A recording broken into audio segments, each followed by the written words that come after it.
Good afternoon. ഇന്ന് നമ്മൾ എത്തിയിരിക്കുന്നത് വളരെ റെലവെന്റ് ആയിട്ടുള്ള ഒരു ടോപ്പിക് കൊണ്ടാണ്. ICT in the class room, practical applications, tools and resources. അപ്പം നമുക്ക് എല്ലാവർക്കും അറിയാം, ഇന്നത്തെ ഡിജിറ്റൽ ഇറയിൽ വളരെ റെലവെന്റ് ആയിട്ടുള്ള ഒരു ഏരിയ ആണ് നമ്മുടെ ഇൻഫർമേഷൻ ആൻഡ് കമ്മ്യൂണിക്കേഷൻ ടെക്നോളജി. എപ്പോഴും ട്രഡീഷണൽ ക്ലാസ് റൂം ഭയങ്കര ബോറിംഗ് ആയിട്ടൊക്കെ ഇരിക്കുകയാണെന്നുണ്ടെങ്കിൽ അതിനൊരു സബ്സ്റ്റിറ്റ്യൂട്ട് ആയിട്ട് ലേണിങ്ങിനെ എൻഹാൻസ് ചെയ്യാനൊക്കെ നമുക്ക് ഇൻഫർമേഷൻ ആൻഡ് കമ്മ്യൂണിക്കേഷൻ ടെക്നോളജി കൊണ്ട് സാധിക്കും.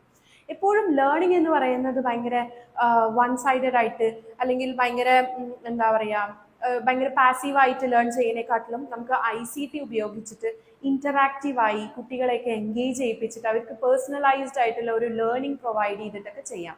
അപ്പൊ ഇതിലൂടെ നമുക്ക് കുട്ടികളുടെ collaborations, creativity and critical thinking ഒക്കെ എൻഹാൻസ് ചെയ്യാൻ പറ്റും. അപ്പൊ ഞാൻ നേരത്തെ പറഞ്ഞ പോലെ തന്നെ ICT എഡ്യൂക്കേഷനിൽ യൂസ് ചെയ്യുകയാണെന്നുണ്ടെങ്കിൽ അതിന് ഒരുപാട് ഏരിയാസ് ഉണ്ട്, ഇമ്പോർട്ടൻസ് ഉണ്ട്. അത് ഏതൊക്കെയാണെന്ന് വെച്ചാൽ ക്രിയേറ്റിവിറ്റി, അവരെ ക്രിയാത്മകത നമുക്ക് എപ്പോഴും ഉണർത്താൻ പറ്റും. അതേപോലെ collaborations, independent learning, self based ആയിട്ടുള്ള അവരെ ലേൺ ചെയ്യാൻ പഠിപ്പിക്കുക. അതേപോലെ അവരുടെ ഉള്ളിൽ ഒരു മോട്ടിവേഷൻ കൊണ്ടുവരിക, അവരെ നന്നായി എൻഗേജ് ചെയ്ത് പഠിപ്പിക്കുക. പിന്നെ കമ്മ്യൂണിക്കേഷൻ എൻഹാൻസ് ചെയ്യാൻ വേണ്ടിയിട്ടും അവരുടെ ഉള്ളിൽ ഒരു ഡിജിറ്റൽ ലിറ്ററസി കൊണ്ടുവരാനൊക്കെ സാധിക്കും. അപ്പൊ നമുക്ക് എങ്ങനെയൊക്കെയാണ് ടീച്ചിങ് ലേണിംഗ് പ്രോസസ്സിൽ ക്ലാസ് റൂമുകളിൽ ICT ടൂളുകൾ ഉപയോഗിക്കാമെന്ന് കാണാം. അപ്പൊ ഇതൊക്കെയാണ് അതിലെ എക്സാമ്പിൾസ്. അതായത് ഇന്ററാക്റ്റീവ് വൈറ്റ് ബോർഡ്സ് യൂസ് ചെയ്യാം, student response systems, tablets and laptops class റൂമിൽ കൊണ്ടുവരാം, എഡ്യൂക്കേഷണൽ ആപ്പുകൾ യൂസ് ചെയ്യാം, augmented reality and virtual reality learning use ചെയ്യാം. നമുക്ക് ഡിജിറ്റൽ സ്റ്റോറിംഗ് ടെല്ലിംഗ് വഴി ടീച്ചിങ് ലേണിംഗ് പ്രോസസ്സ് നടത്താം. അതേപോലെ തന്നെ gamification, collaborative learning, virtual science labs, assessment tools, coding and robotics, class room management and audio visual learning. അപ്പൊ ഈ ഓരോന്നും എന്തൊക്കെയാണെന്ന് നമുക്ക് നോക്കാം. ആദ്യമായിട്ട് തന്നെ interactive white boards and smart boards. നമുക്ക് എല്ലാവർക്കും അറിയാം, ഈ ട്രഡീഷണൽ ബ്ലാക്ക് ബോർഡ് എന്ന് പറയുന്നത് എന്താണ്, ഭയങ്കര ബോറിംഗ് ആയിട്ടുള്ള ഒരു സംഭവമാണ് അല്ലേ. അപ്പൊ അതിന് പകരം നമുക്ക് മോഡേൺ ആയിട്ട് അതിനെ റീപ്ലേസ് ചെയ്യാൻ പറ്റുന്നതാണ് മൾട്ടിമീഡിയ എൻറിച്ച്ഡ് ആയിട്ടുള്ള ലെസൺസ് കുട്ടികൾക്ക് പ്രൊവൈഡ് ചെയ്യാൻ ഇന്ററാക്റ്റീവ് ആയിട്ടുള്ള വൈറ്റ് ബോർഡ്സും അതേപോലെ തന്നെ സ്മാർട്ട് ബോർഡ്സും. ഇവിടെ ടീച്ചേഴ്സിന് എന്തൊക്കെ ചെയ്യാൻ പറ്റില്ല എന്നല്ല, എന്തൊക്കെ ചെയ്യാൻ പറ്റും എന്നുള്ളതാണ്. അതായത് എഴുതാം, ഓരോ കാര്യങ്ങൾ കളേഴ്സ് വെച്ച് തന്നെ ഹൈലൈറ്റ് ചെയ്യാം, സ്റ്റുഡൻസ് ആയിട്ട് നന്നായിട്ട് ഇന്ററാക്ട് ചെയ്ത് പഠിപ്പിച്ചു കൊടുക്കാം. അതേപോലെ തന്നെ പല വിധത്തിലുള്ള വീഡിയോസ്, ആനിമേഷൻസ്, ലൈവ് അനോട്ടേഷൻസ് ഒക്കെ ക്ലാസ് റൂമുകളിൽ കാണിക്കാം. ഇനി അടുത്തതാണ് students response system in the class room. അതായത് ഇപ്പൊ നമുക്ക് കുട്ടികളെ നന്നായി എൻഗേജ് ചെയ്യണമെന്നുണ്ടെങ്കിൽ ഇപ്പൊ നമ്മളൊരു ക്ലാസ് ഒക്കെ എടുത്തു കൊടുത്ത് കുട്ടികളെ ആ കാര്യത്തെ, അതായത് കുട്ടികൾ ആ കാര്യം കുട്ടികൾക്ക് കിട്ടിയോ എന്നറിയാൻ വേണ്ടിയിട്ട് നമുക്ക് എന്ത് ചെയ്യാം, ഇൻസ്റ്റന്റ് ആയിട്ട് അവർക്ക് ഫോർമേറ്റീവ് അസസ്മെന്റ് ഒക്കെ നടത്താൻ വേണ്ടി ചില ടൂളുകൾ യൂസ് ചെയ്യാം. അത് ഏതൊക്കെയാണെന്ന് നമുക്ക് നോക്കാം. അതായത് ക്വിസസ് ആയിട്ടും പോൾസ് ആയിട്ടും അല്ലെങ്കിൽ അവരെ ഫീഡ്ബാക്ക് ഒക്കെ വാങ്ങിക്കാൻ വേണ്ടി നമുക്ക് കഹൂട്ട്, ക്ലിക്കേഴ്സ്, സോക്രറ്റി പോലെയുള്ള ആപ്പുകളൊക്കെ യൂസ് ചെയ്യാം. അപ്പൊ ഇത് കുട്ടികളുടെ ഷൈ ലേണേഴ്സ് ഒക്കെ ആണെന്നുണ്ടെങ്കിൽ അവരുടെ ആ ഒരു ഇതൊക്കെ മാറി അവർ കുറച്ചും കൂടി എൻഗേജ്ഡ് ആവും. ഇനി അടുത്തതാണ് tablets and laptops for classroom learning. ഇവിടെ ആവുമ്പോൾ നമുക്ക് ഈ ബുക്കുകൾ, ഇപ്പൊ ലാപ്ടോപ്പും ടാബ്ലറ്റ്സ് ഒക്കെ നമ്മൾ ക്ലാസ് റൂമിൽ കൊണ്ടുവരികയാണെന്നുണ്ടെങ്കിൽ നമുക്കൊരു നോർമൽ ആയിട്ടുള്ള ബുക്സിന് പകരം നമുക്ക് ഓൺലൈൻ ആയിട്ടുള്ള റിസോഴ്സസ് ഒരുപാട് ആക്സസ് ചെയ്യാം. ബുക്സ് ആണെങ്കിലും നോട്ട്സ് ആണെങ്കിലും ഒക്കെ നമുക്ക് പേപ്പർലെസ് ആയിട്ട് നമുക്ക് യൂസ് ചെയ്യാൻ പറ്റും. അപ്പൊ ഇത് റിസർച്ചിനും അസൈൻമെന്റ്സിനും അതേപോലെ തന്നെ പ്രസന്റേഷൻസിനൊക്കെ യൂസ് ചെയ്യാം. അപ്പൊ ഇതിൽ എക്സാമ്പിൾ ആണ് ഐപാഡ് പോലെയുള്ള ഇത്. ഇനി അടുത്തതാണ് educational apps for classroom learning. അതായത് ഇപ്പൊ നമുക്ക് ക്ലാസ് റൂം ലേണിംഗ് എൻറിച്ച്ഡ് ആക്കാൻ വേണ്ടിയിട്ട് നമുക്ക് കുറെ ആപ്പുകൾ യൂസ് ചെയ്യാം എന്നുള്ളതാണ്. അതായത് സ്റ്റുഡന്റ് എൻഗേജ്മെന്റ് കൂട്ടാനും അതേപോലെ തന്നെ ഓരോ സ്പെസിഫിക് ലേണിങ്ങിനൊക്കെ വേണ്ടിയിട്ട്. അപ്പൊ നമുക്ക് ഫോർ എക്സാമ്പിൾ ആയിട്ട് പറയുകയാണെന്നുണ്ടെങ്കിൽ ഇപ്പൊ മാത്സ് നോർമലി നമ്മൾ ബ്ലാക്ക് ബോർഡിൽ ചെയ്യുന്നതിനെക്കാട്ടും ജിയോജിബ്ര പോലെയുള്ള ആപ്ലിക്കേഷൻസ് ഡൗൺലോഡ് ചെയ്ത് കഴിഞ്ഞാൽ നമുക്ക് കുട്ടികളെ കുറച്ചും കൂടി മാത്സ് ഈസി ആയിട്ടും അതേപോലെ തന്നെ ഇന്ററാക്റ്റീവ് ആയിട്ടും അവർക്ക് ഇഷ്ടമുള്ള രീതിയിലും നമുക്ക് അവരെ കൊണ്ട് ചെയ്യിപ്പിക്കാൻ പറ്റും. അതേപോലെ തന്നെ ഫെറ്റ് സിമുലേഷൻസ് പോലെയുള്ള ആപ്പുകൾ, നമുക്ക് ലാബ്സ്റ്റർ പോലെയുള്ള ആപ്പുകളൊക്കെ നമുക്ക് എന്ത് ചെയ്യാൻ പറ്റും, ക്ലാസ് റൂമിൽ കുറച്ചും കൂടി സയൻസ് എക്സ്പീരിമെന്റ്സിനൊക്കെ യൂസ് ചെയ്യാം. ഇൻ കേസ് ലാംഗ്വേജിനാണെന്നുണ്ടെങ്കിൽ ഡ്യൂലിംഗോ, ഗ്രാമർലി പോലെയുള്ള ആപ്പുകൾ നമുക്ക് യൂസ് ചെയ്തിട്ട് അതിലുള്ള കണ്ടന്റ്സ് കുറച്ചും കൂടി നന്നായിട്ട് പഠിപ്പിച്ചു കൊടുക്കാൻ പറ്റും. ഇനി അടുത്തതാണ് augmented reality and virtual reality in class rooms. ഇപ്പൊ നമുക്കറിയാം, നമ്മൾ എപ്പോഴും ഓരോ കോൺസെപ്റ്റുകൾ കുട്ടികളിലേക്ക് പറഞ്ഞു കൊടുക്കുന്നത് വളരെ തിയറട്ടിക്കൽ ആയിട്ടായിരിക്കും. പക്ഷെ അവർക്കത് എന്ത് ചെയ്യാൻ പറ്റില്ല, അവർക്കത് വിഷ്വലൈസ് ചെയ്യാൻ പറ്റില്ല. അപ്പൊ ആ ഒരു ലേണിങ്ങിനെ നമുക്ക് കുറച്ചും കൂടി എൻഹാൻസ് ചെയ്യാൻ വേണ്ടിയിട്ട് ഓഗ്യുമെന്റഡ് റിയാലിറ്റി, അതേപോലെ VR ഒക്കെ യൂസ് ചെയ്യാൻ പറ്റും. ഫോർ എക്സാമ്പിൾ ഇവിടെ നമുക്ക് ഏതെങ്കിലും സയൻസിലെ ലെസൺസ് ആവട്ടെ, അല്ലെങ്കിൽ ഹിസ്റ്ററിയിലെ ജോഗ്രഫിയിലെ ലെസൺസ് ആയിക്കോട്ടെ, നമ്മൾ അതിൽ 3D മോഡൽസ് ഒക്കെ നമുക്ക് ക്ലാസ് റൂമിൽ ലൈവായിട്ട് കാണിച്ചു കൊടുക്കാൻ പറ്റും. ഫോർ എക്സാമ്പിൾ ഇപ്പം നമ്മൾ ഇപ്പോൾ ഫോറസ്റ്റിലെ ഏതെങ്കിലും ആനിമൽസിനെ കൊണ്ടുവന്നിട്ട് കാണിച്ചു കൊടുക്കുകയാണെന്നുണ്ടെങ്കിലോ, അല്ലെങ്കിൽ ഒരു പ്ലാന്റ് സെല്ലിന്റെ ഡിസെക്ഷൻ നമ്മൾ ചെയ്യുകയാണെന്നുണ്ടെങ്കിൽ, പ്ലാന്റ്സിന്റെ ഇന്റർസെക്ഷൻ നമ്മൾ ചെയ്യുകയാണെന്നുണ്ടെങ്കിൽ അതൊക്കെ മോഡലുകളായിട്ട് നമുക്ക് ഇവിടെ പ്രദർശിപ്പിക്കാൻ പറ്റും. പിന്നെ അതേപോലെ തന്നെ VR, വെർച്വൽ റിയാലിറ്റി. അപ്പൊ നമുക്ക് ഒരുപാട് ഫീൽഡ് ട്രിപ്സ് ഒക്കെ അവൈലബിൾസ് ആണ്. അപ്പൊ നമുക്ക് പല സ്ഥലത്തും പോകാൻ പറ്റുന്നുണ്ടാവില്ല. അപ്പൊ ആ സ്ഥലങ്ങളിലൊക്കെ നമുക്ക് എന്ത് ചെയ്യാൻ പറ്റും, ഇവർക്ക് വെർച്വൽ ഫീൽഡ് ട്രിപ്പ് കൊടുക്കാൻ പറ്റും. ഫോർ എക്സാമ്പിൾ ഇപ്പൊ നമ്മൾ ഹിസ്റ്റോറിക്കൽ ഇമ്പോർട്ടൻസ് ഉള്ള ഒരുപാട് പ്ലേസസ് ഒക്കെയാണ്, ഇപ്പൊ താജ്മഹൽ ഒക്കെ ആണെന്നുണ്ടെങ്കിൽ ഇപ്പൊ ലെസൺസിൽ ഇൻക്ലൂഡ് ചെയ്യണമെങ്കിൽ നമുക്ക് അവിടെ പോകാൻ പറ്റില്ലെങ്കിൽ നമുക്ക് എന്ത് ചെയ്യാം, താജ്മഹലിന്റെ അല്ലെങ്കിൽ ഏതെങ്കിലും ഹിസ്റ്റോറിക്കൽ ഇമ്പോർട്ടൻസ് ഉള്ള ഏരിയയ്ക്ക് നമുക്ക് വെർച്വൽ ടൂർ കൊണ്ടുപോകാം with Google app, that is Google expeditions എന്ന് പറഞ്ഞിട്ട്.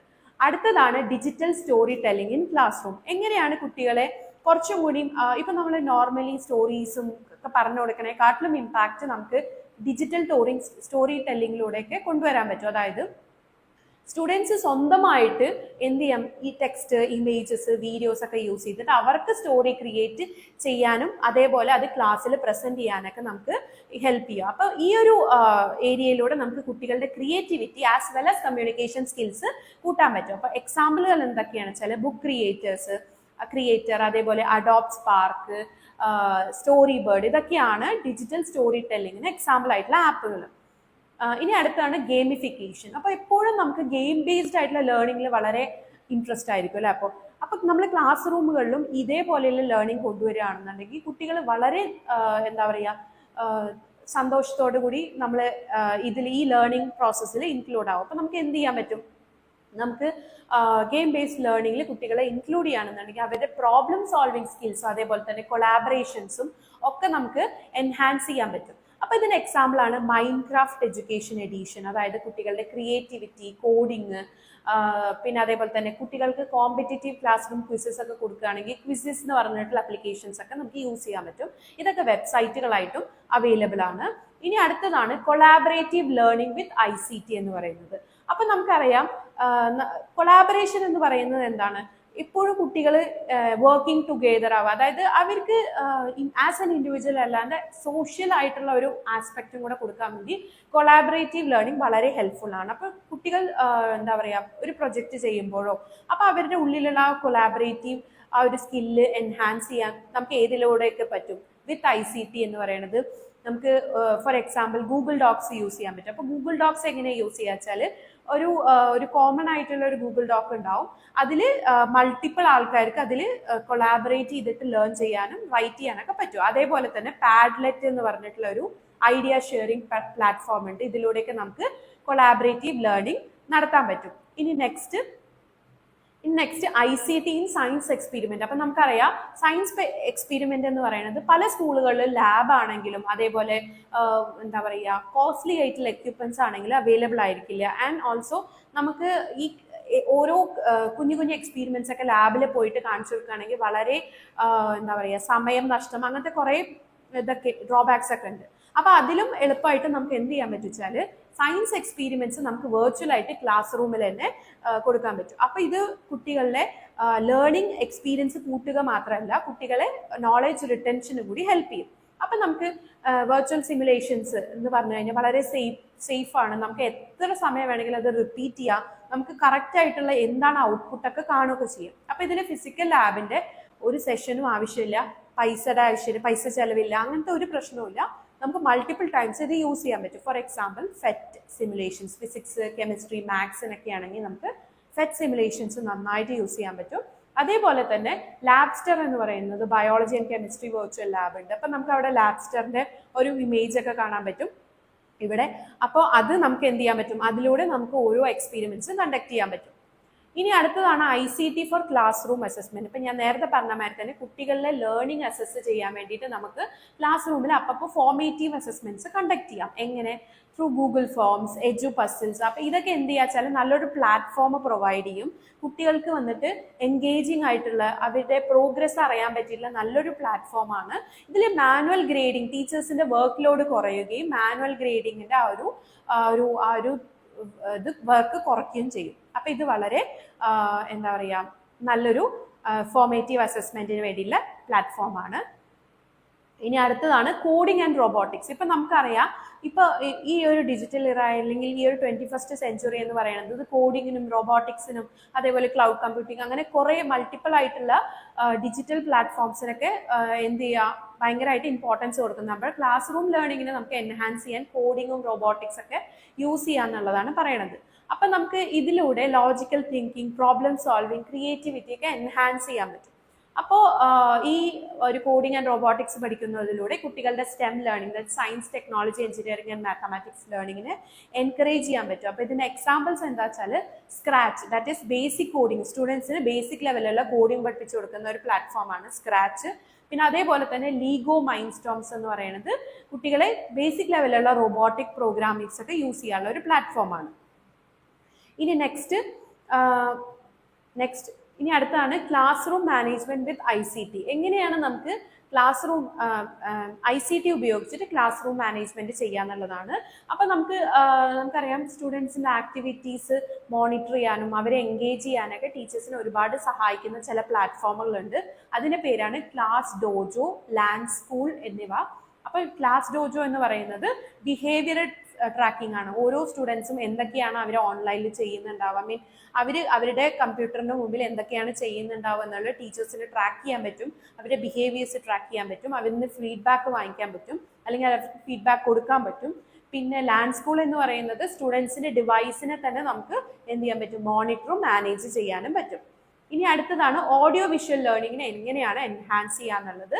അപ്പോൾ ഓഡിയോ വിഷ്വൽ ലേണിംഗ് എന്ന് പറയുന്നത് നമുക്കൊരു പണ്ടത്തെ പോലെ ചാർട്ടും അതേപോലെ തന്നെ മോഡൽസ് ഒക്കെ കാണിക്കുന്നതിന് പകരം കുറച്ചുകൂടി എൻഹാൻസ്ഡ് ആയിട്ടുള്ള ലേണിംഗ് നമുക്ക് വീഡിയോസിലും ആനിമേഷൻസിലൂടെയും ഓഡിയോ ലെസൺസിലൂടെയൊക്കെ കാണിക്കാൻ പറ്റും. അപ്പോൾ എന്താ വെച്ചാൽ ഡിഫിക്കൽട്ട് കോൺസെപ്റ്റ് കുട്ടികൾക്ക് കുറച്ചും കൂടി നന്നായിട്ട് അത് എടുക്കാൻ പറ്റും. അപ്പോൾ ഇതിന് എക്സാമ്പിൾ ആണ് ഇപ്പം നമുക്ക് യൂട്യൂബ് എഡ്യൂക്കേഷൻ യൂസ് ചെയ്യാം, യൂട്യൂബിലെ വീഡിയോസ് കാണിച്ചു കൊടുക്കാം. അതേപോലെ ടെഡ് എഡ്യൂക്കേഷണൽ വീഡിയോസ് നമുക്ക് ക്ലാസ് റൂമിൽ കുട്ടികൾക്ക് കാണിച്ചു കൊടുക്കാം. പിന്നെ എന്താ വെച്ചാൽ പോഡ്കാസ്റ്റുകൾ യൂസ് ചെയ്യാം. ലാംഗ്വേജ് ലേണിംഗ് ആണെങ്കിലും ഹിസ്റ്ററി ലേണിങ്ങിനൊക്കെ ആണെങ്കിൽ നമുക്ക് പോഡ്കാസ്റ്റ് യൂസ് ചെയ്യാൻ പറ്റും. ഈ എന്തൊക്കെയാണ് ചാലഞ്ചസ് എന്ന് പറയുന്നത്? അപ്പൊ ചാലഞ്ചസ് എന്ന് പറയുന്നത് നമുക്ക് എല്ലാവർക്കും അറിയാം. ICT എന്ന് പറയുന്നത് ഈവൻ ദോ നമ്മൾ ഈ ഡിജിറ്റൽ ഇറയിലാണെങ്കിൽ പോലും പല സ്ഥലത്തും അത് അവൈലബിൾ അല്ല എന്നുള്ളതാണ്. പിന്നെ ഉള്ളത് എന്താ വെച്ചാൽ പലർക്കും അത് ഉപയോഗിക്കുന്നത് എങ്ങനെയാണ്, ലാക്ക് ഓഫ് നോളജ്, അവർക്ക് അത് എങ്ങനെ ഉപയോഗിക്കണം, എങ്ങനെ കൈകാര്യം ചെയ്യുന്നതിൽ ടീച്ചേഴ്സിനും ആസ് വെൽ ആസ് സ്റ്റുഡൻസിനും ഉള്ള ആ ഒരു നോളജിന്റെ കുറവ്. ഇനി അടുത്തതാണ് കൾച്ചറൽ ചാലഞ്ച്. ചില നമുക്കറിയാം കുറെ കൾച്ചേഴ്സിലൊക്കെ ഈ ഡിജിറ്റൽ ആയിട്ടുള്ള കാര്യങ്ങൾ യൂസ് ചെയ്യണം, ഫോൺ യൂസ് ചെയ്യുന്നതിനൊക്കെ കുറെ റെസ്ട്രിക്ഷൻസും കാര്യങ്ങളൊക്കെ ഉണ്ട്. പിന്നെ ഇൻസഫിഷ്യൻറ്റ് ഫണ്ടുകൾ, നമുക്കറിയാം സ്കൂളുകളിലൊക്കെ ഫണ്ടുകളുടെ ആ ഒരു ഇൻസഫിഷ്യൻസി കാരണം തന്നെ എല്ലാവരുടെയും ഈ ഒരു ഫെസിലിറ്റീസ് എത്തുന്നില്ല എന്നുള്ളതാണ്. ഇനി അടുത്താണ് ലാക്ക് ഓഫ് ട്രെയിൻഡ് ടീച്ചേഴ്സ്. എല്ലാ ടീച്ചേഴ്സിനും ഈ ഒരു പ്ലാറ്റ്ഫോം ICT യൂസ് ചെയ്യാൻ അത്രയ്ക്കൊരു ഇതുണ്ടാവില്ല, ട്രെയിനിങ്ങോ അല്ലെങ്കിൽ അവർക്ക് ഒരു പ്രൊവിഷ്യൻസി ഉണ്ടാവില്ല. അതുകൊണ്ട് തന്നെ അതൊരു ചാലഞ്ചാണ്. പിന്നെ അടുത്തതാണ് പേസ് ഓഫ് ചേഞ്ച്. പലർക്കും എന്ത് ചെയ്യാൻ പറ്റില്ല, പുതിയൊരു ലൈക്ക് ട്രഡീഷണൽ ആയിട്ട് ബ്ലാക്ക് ബോർഡിൽ പഠിപ്പിച്ചവർക്ക് അല്ലെങ്കിൽ ലെക്ചർ മെത്തഡിലൂടെ പഠിപ്പിക്കുന്നവർക്കൊന്നും ഈ ഒരു ഇതിലേക്ക് ട്രാൻസ്ഫോം ചെയ്യാൻ ഒട്ടും താല്പര്യം ഉണ്ടാവില്ല. പിന്നെ ടൈം, സാധാരണ ഒരു ലെക്ചർ മെത്തേഡിനെക്കാട്ടിലും കുറച്ചും കൂടി ടൈം എടുക്കുന്നത് ഇതേപോലെയുള്ള ഏരിയാസ് ആയിരിക്കും. അപ്പൊ അവർക്ക് ആ ഒരു പ്രശ്നങ്ങൾ ഉണ്ടാവാം. ലാക്ക് ഓഫ് എക്യുപ്മെന്റ്സ്, അപ്പൊ നമുക്ക് ഡിജിറ്റൽ ഡിവൈസസ് ഒക്കെ കുറവുണ്ടാവാം.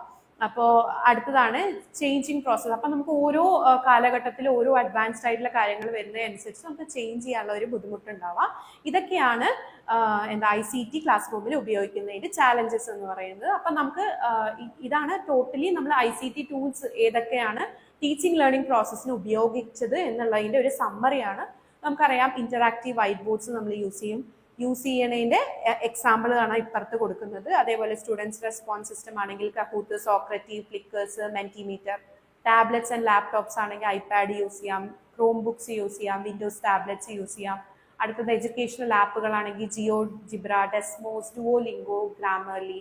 And then AR and VR ലേണിങ്ങിനാണെങ്കിൽ Google Expeditions, Merge Cube, Class VR അതൊക്കെ യൂസ് ചെയ്യാൻ പറ്റും. ഡിജിറ്റൽ സ്റ്റോറി ടെല്ലിംഗിൽ Book Creator, Adobe Spark, Storybird. And gamification ടൂളിലാണെന്നുണ്ടെങ്കിൽ നമുക്ക് Minecraft Education, Quizizz, Classcraft. Collaborative ലേണിംഗിൽ Google Docs use ചെയ്യാൻ പറ്റും, പാഡ്ലെറ്റ്സ്, മൈക്രോസോഫ്റ്റ് ടീംസ്. അതേപോലെ വെർച്വൽ സയൻസ് ലാബ് ആണെങ്കിൽ ഫെറ്റ് സിമുലേഷൻസ്, ലാബ്സ്റ്റേഴ്സ്. പിന്നെ ടിങ്കർ ക്രാഡ്, അതേപോലെ അസസ്മെന്റ് ടൂൾ ആയിട്ട് Google Form, Edpuzzle, Quizlet. Coding and robotics പഠിക്കാനാണെങ്കിൽ Scratch and Lego Mindstorms, Tinker. Classroom മാനേജ്മെന്റിലാണെങ്കിൽ ClassDojo, LanSchool, Geo Guardian, go guardian. And then audio visual learning ആണെങ്കിൽ YouTube Education, TED Talk, TED-Ed and podcast. അപ്പോൾ നമുക്ക് എങ്ങനെയൊക്കെ best practice ചെയ്യാം, അതായത് നമുക്കറിയാം ICT നമ്മൾ ഉപയോഗിക്കുന്നതിൻ്റെ ഇമ്പോർട്ടൻസും അത് ഉപയോഗിച്ചാൽ കൊണ്ടുള്ള ബെനിഫിറ്റ്സ് ഒക്കെ നമ്മൾ ഇത്രയും നേരം ഡിസ്കസ് ചെയ്തു. ഇനി എങ്ങനെയാണ് നമ്മൾ ICT കറക്റ്റായിട്ട് ക്ലാസ് റൂമിൽ ഇൻറ്റഗ്രേറ്റ് ചെയ്യുക എന്നുള്ളതിൻ്റെ ഒരിതാണ്. അതായത് നമുക്ക് എപ്പോഴും ICT എന്ന് പറയുന്നത് ഒരു സപ്പോർട്ട് ടൂളായിട്ട് മാത്രമാണ് യൂസ് ചെയ്യുക. ഒരിക്കലും ഒരു ടീച്ചിങ്ങിനെ റീപ്ലേസ് ചെയ്യാൻ ഒരിക്കലും ശരിയല്ല. കാരണം ടീച്ചിങ് എന്ന് പറയുന്നത് ഒരു ആർട്ടാണ് അല്ലെ. അപ്പോൾ ആ ആർട്ടിനെ നമ്മൾ എങ്ങനെയാണ് കുറച്ചും കൂടി എൻഹാൻസ് ചെയ്യുന്നത്, ആ എൻഹാൻസ് ചെയ്യുന്നതിന് നമ്മൾ പുതിയതായിട്ടുള്ള ടെക്നോളജീസ് എങ്ങനെ യൂസ് ചെയ്യുന്നു എന്നുള്ളതാണ്. അപ്പം നമുക്ക് ഈ ഒരു ICTന് ചില നമ്മൾ ക്ലാസ് റൂമിൽ യൂസ് ചെയ്യണതിൻ്റെ പകരം ചില റൂൾസുകളൊക്കെ സെറ്റ് ചെയ്യാം. അതായത് നമ്മൾ ഈ കാര്യത്തിന് മാത്രമൊക്കെ ആയിരിക്കും ICT യൂസ് ചെയ്യുന്നുണ്ടാവുക എന്നൊക്കെ. പിന്നെ അതേപോലെ തന്നെ നമ്മൾ ടീച്ചേഴ്സിനാണെങ്കിലും സ്റ്റുഡൻസിനാണെങ്കിലും റെസ്പോൺസിബിളി ICT യൂസ് ചെയ്യാൻ വേണ്ടിയിട്ട് നമ്മൾ കൃത്യമായിട്ട് ട്രെയിൻ ചെയ്യണം. അപ്പൊ ഇനി എന്താണ് ഫ്യൂച്ചർ? അപ്പൊ ക്ലാസ് റൂം ലേണിംഗിന്റെ ഫ്യൂച്ചർ എന്താണ് വിത്ത് ICT? അപ്പൊ നമുക്കറിയാം ഇനി അങ്ങോട്ട് വരാൻ പോകുന്നത് AI-ന്റെ കാലഘട്ടമാണ്. അപ്പോൾ നമുക്ക് AI എംപവേർഡ് ആയിട്ടുള്ള ട്യൂട്ടറിങ്ങും അതേപോലെ തന്നെ കൂടുതൽ augmented reality and virtual reality applications ഒക്കെ കൂടുതൽ ക്ലാസ് റൂമുകളിൽ എമേർജ് ചെയ്യാനും, അതേപോലെ personalised learning through data analytics, ഓരോ കുട്ടികളുടെ ലേണിംഗും നമുക്ക് എന്ത് ചെയ്യാൻ പറ്റും, ഈ ടെക്നോളജി യൂസ് ചെയ്ത് ട്രാക്ക് ചെയ്യാനും അവരെ എന്ത് ചെയ്യാൻ പറ്റും, കറക്റ്റ് ചെയ്തിട്ട് അവരെ മുന്നോട്ടേക്ക് കൊണ്ടുവരാനൊക്കെ പറ്റും. ഇനി അപ്പോൾ അതാണ് നമ്മൾ ഇത്രയും നേരം ഡിസ്കസ് ചെയ്തിരുന്ന ICT എങ്ങനെയൊക്കെ ക്ലാസ് റൂമിൽ കൊണ്ടുവരാമെന്നും അതിൻ്റെ ബെനിഫിറ്റ്സ് നോക്കി, അതിൻ്റെ ഫ്യൂച്ചർ നോക്കി. ഇനി നമുക്കറിയാം ICT എപ്പോഴും എന്താണ് നമുക്ക് നല്ലൊരു ക്ലാസ് റൂം ലേണിംഗ് എൻഹാൻസ് ചെയ്യാൻ വേണ്ടിയിട്ട്, ലേണിംഗ് എക്സ്പീരിയൻസ് എൻഹാൻസ് ചെയ്യാൻ വേണ്ടി നല്ലൊരു ടൂളായിട്ട് യൂസ് ചെയ്യാം. അപ്പോൾ നമുക്ക് പ്രോപ്പറായിട്ട് ഇംപ്ലിമെൻറ്റ് ചെയ്യുകയാണെന്നുണ്ടെങ്കിൽ വളരെ എഫക്റ്റീവ് ആയിട്ടുള്ള ഒരു ഏരിയയാണ് ICT എന്ന് പറയുന്നത്. അപ്പോൾ ഇത്രയേ ഉള്ളൂ നമ്മുടെ ടോപ്പിക്ക്. ഇനി നമുക്ക് ഇനിയൊരു ടോപ്പിക്കായിട്ട് നമുക്ക് കാണാം. Thank you.